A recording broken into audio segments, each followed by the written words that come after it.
microphone. Hey guys, sorry for that loudness, and you can barely see half my face. That's besides the point. This is the second installment of reading the Bible chapter by chapter, and please do not get mad. I said last week that I was going to be introducing chapter 1. I made it to about Wednesday and realized I should probably introduce the book as a whole first. So this is going to be the introduction of Genesis. Let me clip this on real quick so I can do shit. Okay. So, first thing you need to know about the book of Genesis. It is considered the first book of the Bible, which isn't already obvious.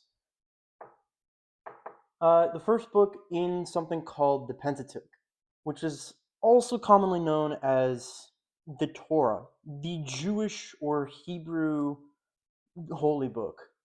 I think it's supposed to be technically the Jewish holy book. Not quite sure about the Hebrew. Maybe Hebrew's under Jewish? I don't really remember. Anyways, the Pentateuch is made out of 5 books composed mainly by 5 sources with a couple of other ones to back up the information. And this grouping of books is, considered to be written by Moses and a few prophets nearing the time when Deuteronomy was, happening. Considered. They do mention Moses' death at the end of Deuteronomy chapter 34, I think, because, it's mentioned. So they just kind of say the majority of those 5 books were written by Moses. And then the end of Deuteronomy was just merely to emphasize that Moses has died. Anyways, for specifically Genesis, we did talk about last week about the Pentateuch a little bit. If you haven't seen that, I would suggest go watching that video because why not? It's good to always know more stuff. That's generally good to know.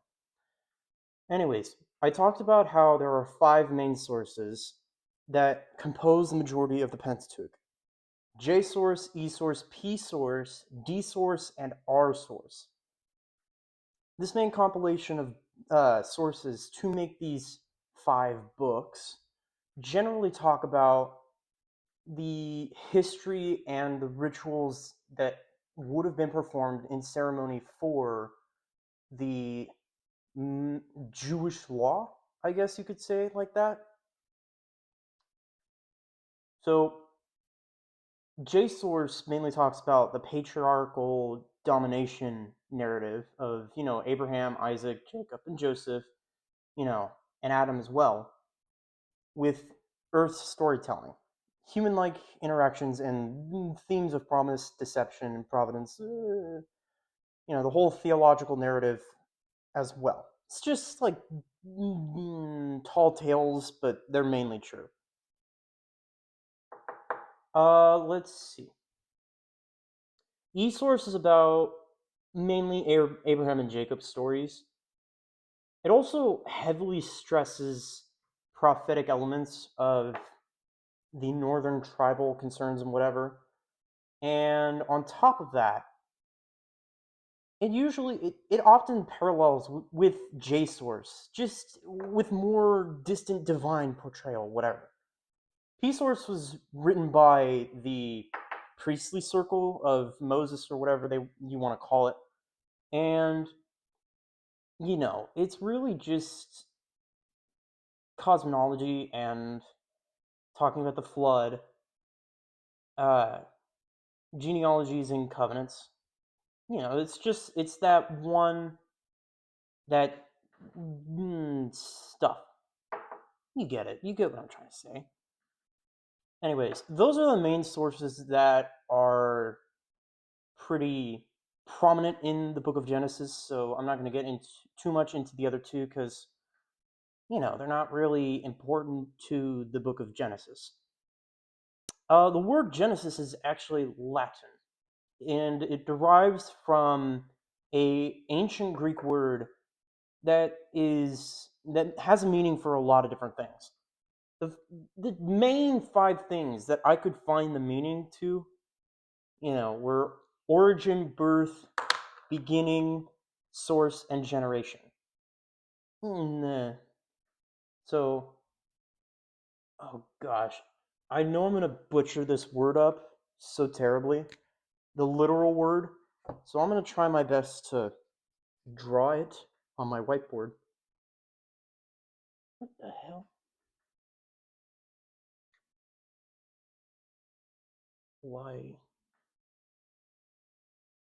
E with an apostrophe on top of it?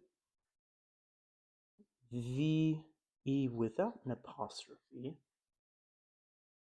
Don't know what that symbol is. It looks like an O with the cool hairstyle. Is that an I?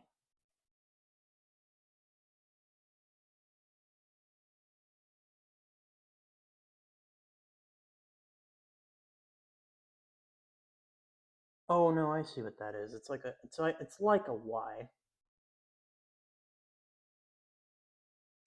So I don't know how to say that, but that's what it looks like to me. That's what I see. I don't know how to pronounce that literally, that literal word. So this is the conceptual significance of the world about the highlightings and not just like the start of something, but also how it came to be, where it came, where it began, why it did, who started it, and when it had. So it's basically more of who, what, when, where, why, and how. It covers all the bases, most of the bases, I think.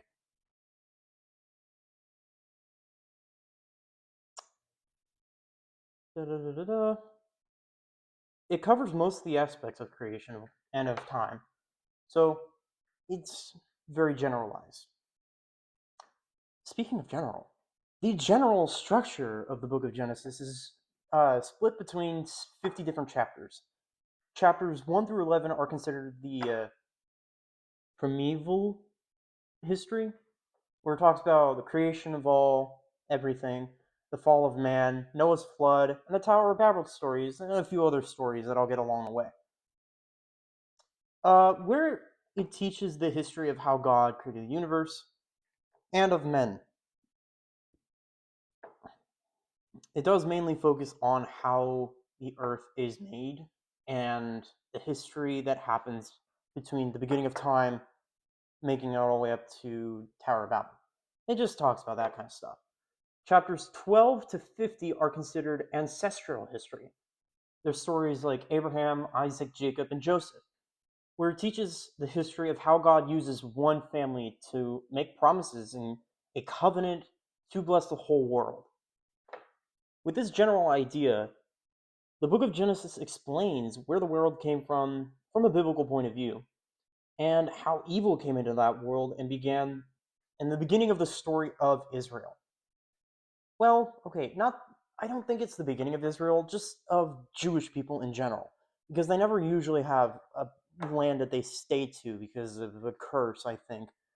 But that's besides the point. I'm supposed to be getting into that later. But yeah, that's the beginning of the introduction to the book of Genesis. And since I got a lot of time, I might as well start with chapter 1. Hey, I actually made it to it. Great.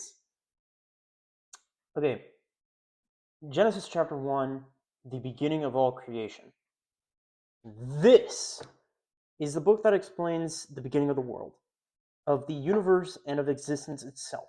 I mean, the first few words that you hear coming out of this book, or you read, is in the chapter 1, verse 1. In the beginning, God created the heavens and the earth. Notice how it said heavens, because I was reading out of a Ryrie study guide, and it's in the NASB, which is the closest translation that is considered to be as close to the original meanings and whatnot that they had for the original Greek, Hebrew, and Aramaic. I think that's right. I think there was a little bit of Aramaic, but that's besides the point. I'll get into that heaven stuff later. Um, it doesn't get more direct than that. Like in the beginning, God created the heavens and the earth. That's verse 1. It doesn't get more direct than that. Oh, this is the part where, well, okay. No, it's fine. Moving on. This idea of making two things. It's sorry. Somebody's coming through the house. Hey, Dad. Hey. Theological genius here. Well, okay, in my eyes. But anyways, I have a theory for you if you're willing to listen. I'll listen. So it talks about in verse 1 about how God creates the heavens and the earth. My theory is that this is the creation of two out of the three different realities of the universe or of existence. The creation of the physical realm, which is Earth, or whatever you want to call it, and then there's heavens, which is the creation of the spiritual reality or the spiritual dimension, however you even want to call it. The plane of existence on which we can get to if we die or something. The reason why I say it's 2 out of 3 is because there's also a mental dimension where God has to be able to conceptualize and think about everything in existence, and then that's how he can create everything. Would that be kind of accurate? I don't think when it says heavens, I think it means skies. The sky, the universe, like up in the air above our atmosphere. I don't think it means So heavens then, as in like multiple dimensions. why call it heavens then? Because that's what people call the sky, the heavens. That's a poetic way of saying the sky. But later on, it specifically talks about how there's a division between the heavens and the earth. Yeah. And that's the sky and the land, the water.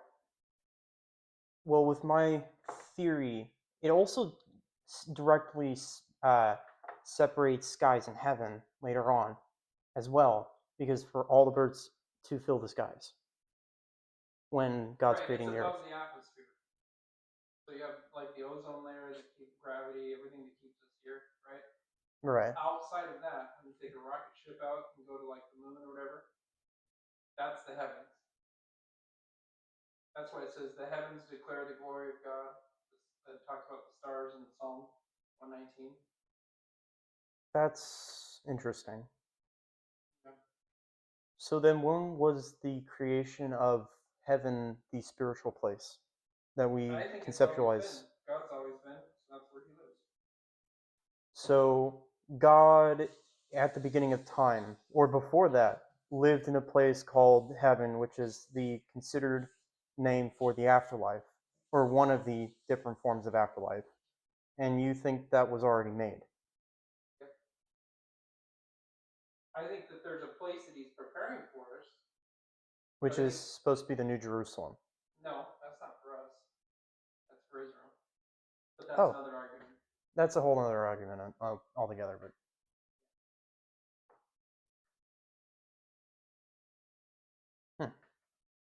that's interesting. That kind of throws partially my idea out the window.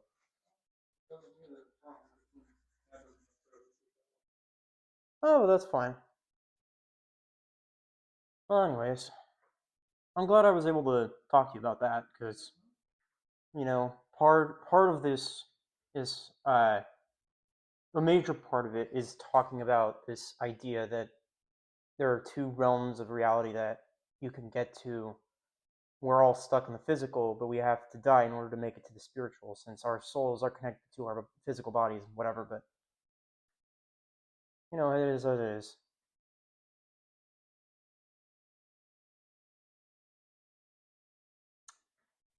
Anyways, verse 2 talks about how the world is formless and void. Then God says in verse 3, let there be light. To which, blah, blah, blah, blah. A lot of people do ask this idea of where does light come from when the sun wasn't made until the fourth day. I think this might have come from God Himself, since a lot of our imagery over time has been just God Himself being a, ball of light, God the Father being just this entity of light. So it's possible that He could have been emitting this light from Himself. Is that somewhat of an accurate idea? Could be. Well, I'm just gonna say that he did do that, and since he's all powerful, he can make that happen. So, anyways, the very next thing that God does after making light is separating the light from the dark, and He calls light day and the dark night. This ends day 1, and day 2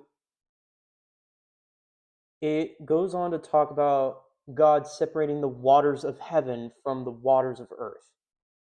Notice how there's no plural for heavens, it's just heaven. And Ryrie in the Study Bible NESB that I picked up for this particular idea, he calls it a vast body of water vapor that orbits the Earth. So I guess the ozone, probably. I don't know a whole lot of science to explain that, so that one's just kind of whatever. Uh, Ryrie also goes on to explain this idea that this might be one of the sources that helps contribute to the worldwide flood. So that, it's just what it is, what it is. Anyways, that ends day 2. Day 3, God creates dry land. It says specifically that the waters gather up into one place, which, I mean, sure, but there are tons of different sections in today's world. Well, I'm thinking that there could have been so much water on the Earth that it could have still left on the Earth instead of in the ozone. That it could have spread out so much this plot of land and condensed or like compacted into this really, really giant puddle that surrounded the majority of the Earth. And God brings up this piece of land that would be considered Pangea, since that's been scientifically proven to be uh, a part of history, or at least a part of the land history. So I'm thinking in that same verse, it talks about how God names the seas. And I think that's just God separating each of the sections, you know, of this giant puddle into the seas and naming those sections. Those are the seas. And then gives life to vegetation on Pangea.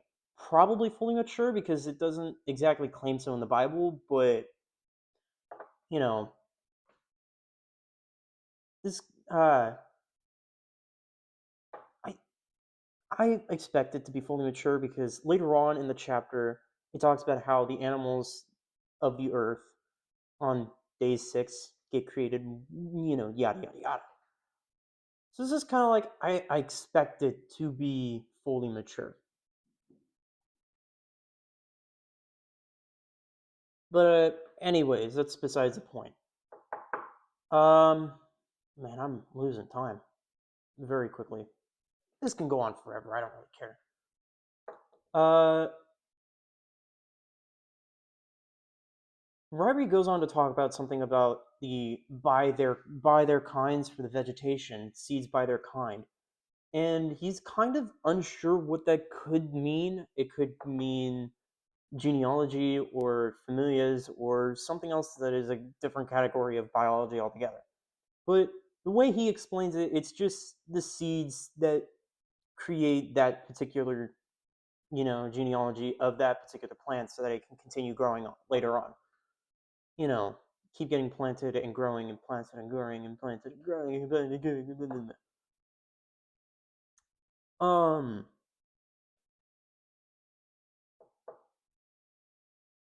Robert makes a side note that talks about God giving names to these things and claiming lordship over them. Lordship. Which kind of makes a lot of sense to me because, God rules the earth, not man. Man only rules over the animals and rules over the people, not over the lands itself. Otherwise, if we were to rule over the lands, we'd be, living in Avatar: The Last Airbender, where everybody's being able to use all these different techniques and, spewing fire or controlling the earth. If we had lordship over them, we'd have that kind of power. But we don't have lordship, so we don't have that kind of power. We do know how to control it, though, to a certain extent. This concludes day 3. Day 4, God commands there to be lights in the expanse of heaven to signify days, seasons, and years. Now, from what I just heard from my dad, it's probably just outer space, outside of the ozone that contains the earth and whatever. So this could just be a bunch of different stars, basically. Also, later on, it talks about God creating the sun and the moon, that I believe would replace him for being the bigger and lesser light. You know, the sun to govern the day and the moon to cover the night. This concludes day 4. Day 5, God creates sea animals and air animals. In verse 24, it claims God created the great sea monsters and every living creature that moves in the air and in the sea.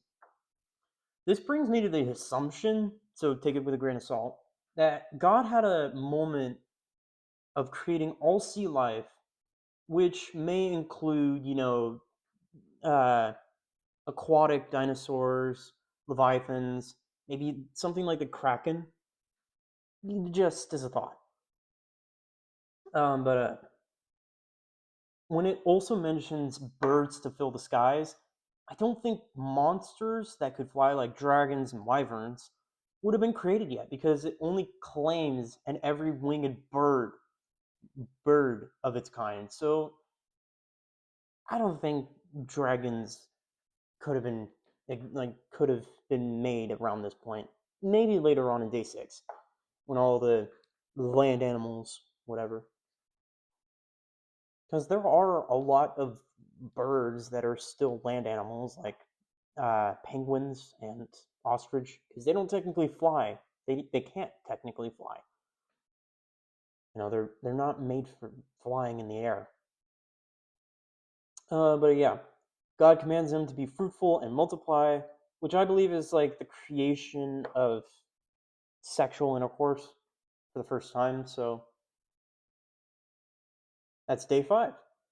Day 6, God commands the earth to bring forth all land animals, cattle, insects, beasts, you know, anything that could eat cattle or insects, I assume. Strictly land dwelling animals that could also probably fly, like dragons. Um, then God asks, for lack of better terms, if to make man in their image, which I kind of think is like God the Father asking the other two, Jesus, God the Son, and God the Holy Spirit, to, if we should make man in our image, blah blah blah blah blah. This is like this idea of, we humans are made after God's image. We have the mind, which is the Father. He's the intelligence and brings this whatever. God the Holy Spirit brings the spirit, the soul of a person, spiritual, whatever, blah blah blah blah. And then God the Son, Jesus Christ, the physical manifestation of all that. If you were to really think about it, I know I'm really not the greatest person to be asking for this, or even to be talking about this, because why would I? You have 3 ends of the spectrum.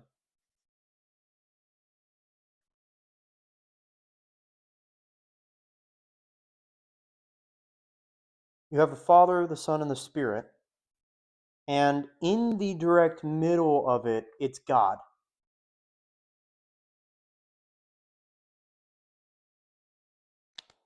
It would look somewhat like this.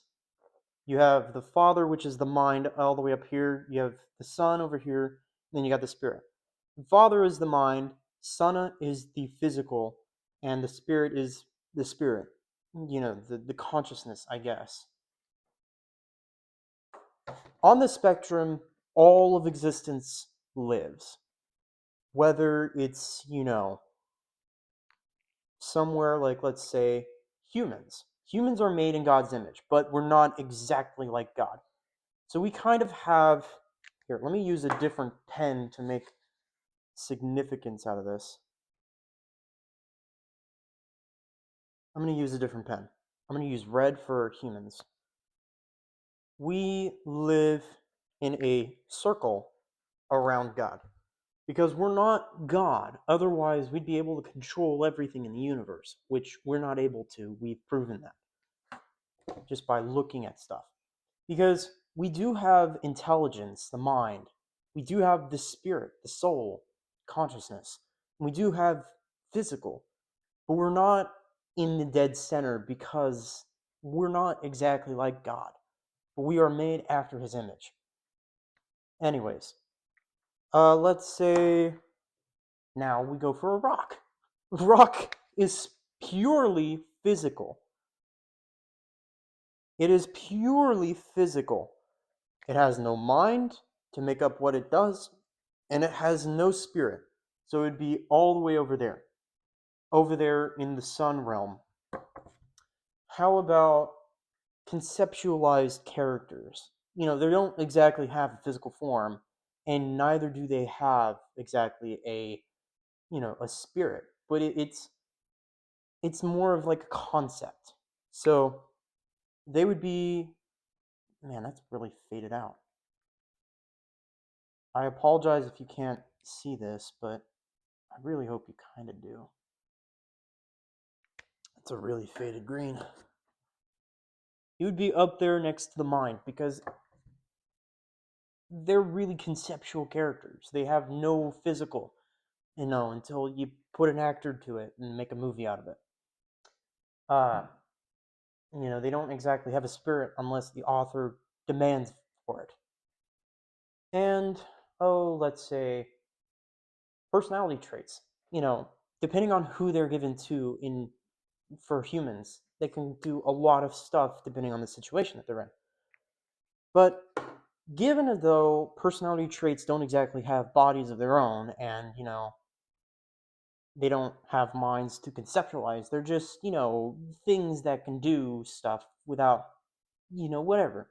They're completely, in my opinion, over on the spiritual side. Because they don't have physical bodies, they don't have minds of their own, and you can conceptualize it, but it's not specific to that personality trait. It's specific to the person that holds the personality trait, or the thing that holds that personality trait. It's not the personality trait by itself. So it's completely spiritual. This is how I like to see all of existence. It's on this diagram, or this I don't think the right word is diagram, but it's exactly just in this spectrum of everything in existence. You know, if you can't really understand where something would go, just think about it for about a while, or come back to this video and say, hey, blah blah blah, where does this fit into the spectrum? And then I'll think about it for a while, and I'll come back to the comment section here, and I'll say, I think this thing would probably be right here, you know, since it's completely physical and not, it doesn't have a mind and it doesn't have blah blah blah blah blah. So I like to think of it like that. I apologize if this video is taking up too much time, but I just think that it's important to mention these kind of stuff to keep everybody in knowledge of stuff. Where was I? I was on the middle of day 6. So God asks if God the Father, I believe, asks the other two, shall we make man in our image? Which would be the physical Son, the spiritual, which is the Holy Spirit, to give personality traits and fruits of the Spirit whenever. I'll get into that later.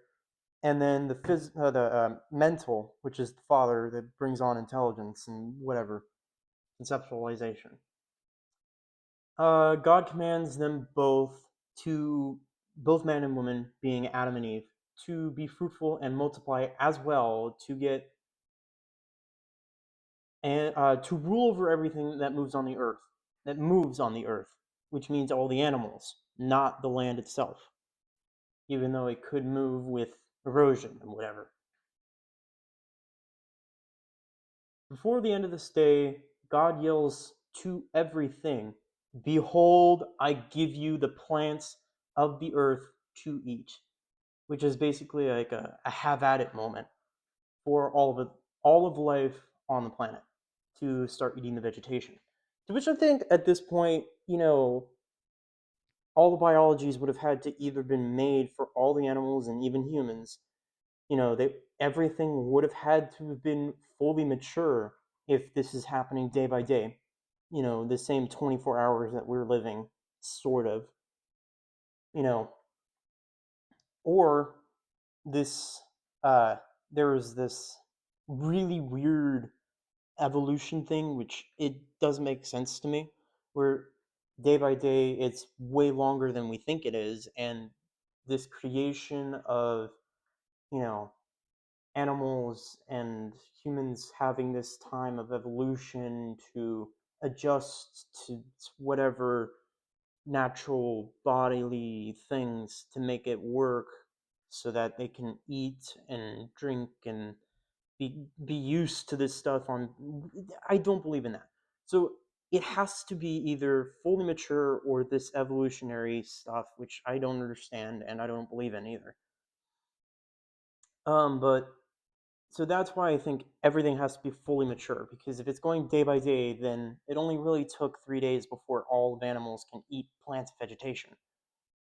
Or there were like beasts that would eat those cattle, those insects, or whatever, and they wouldn't have to have too much vegetation in order to survive.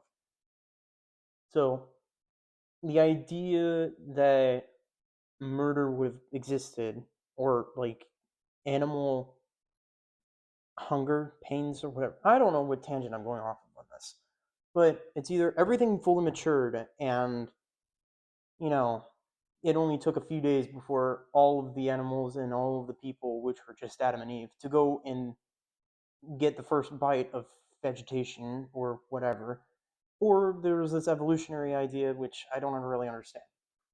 Anyways, it completely skips over in chapter 1. It completely skips over the entirety of the creation of man and woman. So, but they get back to it in chapter 2. I promise. No. If it can stand up properly. Anyways, back in chapter 2, they get into that in major detail, or at least in major whatever. Uh, After the have at it moment, that concludes day 6, and that's the end of the chapter. Contextually for the world, this is the beginning of all time, earth, heaven, physical, spiritual, whatever you want to believe. I believe the mental was also created in this, but that's besides the point. After I just got talked to my dad and whatever, but that was kind of disproven by my dad. So I don't know entirely, but you can take that with a grain of salt. Um, this kind of makes me think that this idea that I had. This kind of makes me think that all the mental conceptualization and thinking would be more powerful than the spiritual and the physical, because it took conceptualizing everything in order to make it happen in the first place. And with God having the power to do anything he wants, you know, speaking everything into existence after he conceptualizes it makes it work pretty nicely, in my opinion. Just a side note. This also kind of explains how the idea of Pangea works, but it's whatever. The ozone, I suppose, to be able to foundationally support essentially life on Earth entirely. So that's contextually for the world. What this could be teaching, literally, this is the creation of all the universe, the creation of the world in a physical sense, and the foundations that make the most important point of in all of existence, most specifically the world's written history. Symbolically, I think this could be teaching this idea of how to fully build something, having to separate the days and the creation of each thing between those different days. Mm.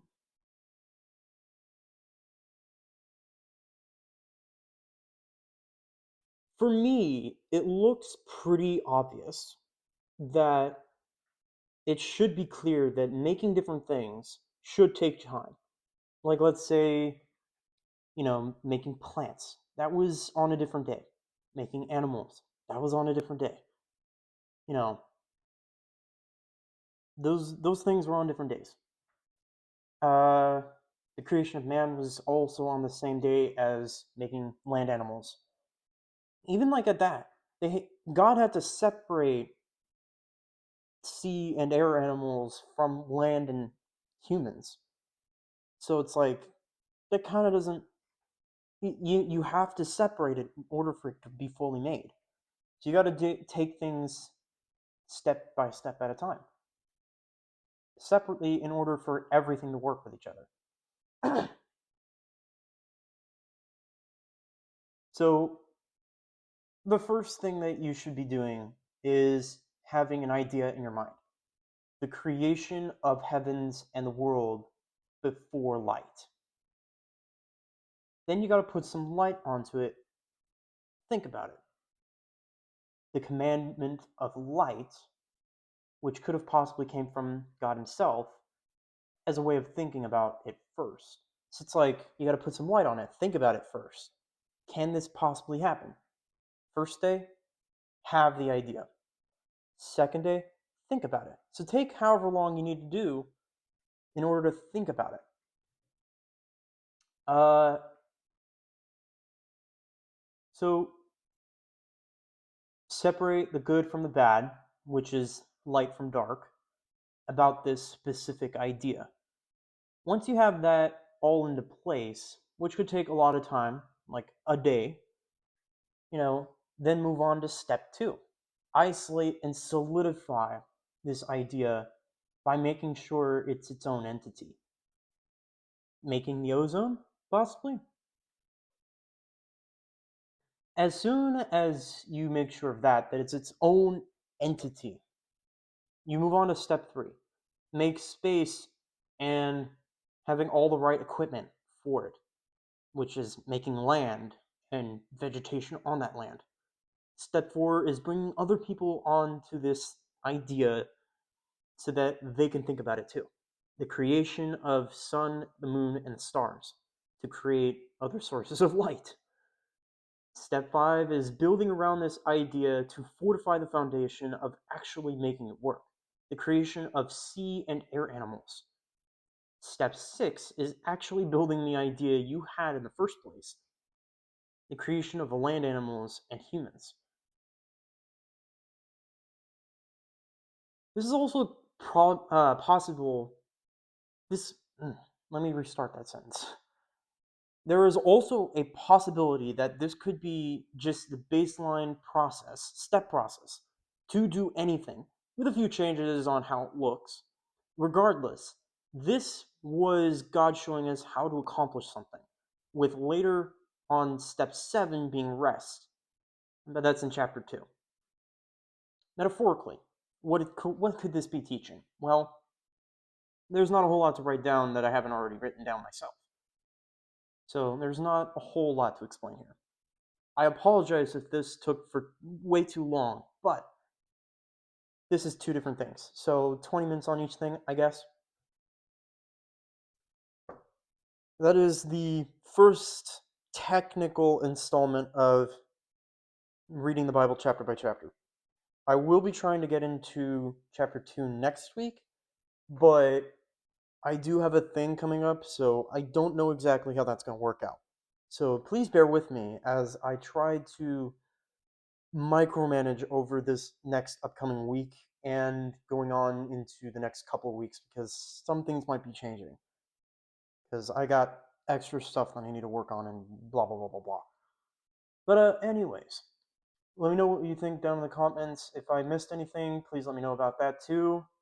If I messed something up, or if, there was something that was not mentioned, please let me know as well. And thank you for watching, I guess. I'm just curious.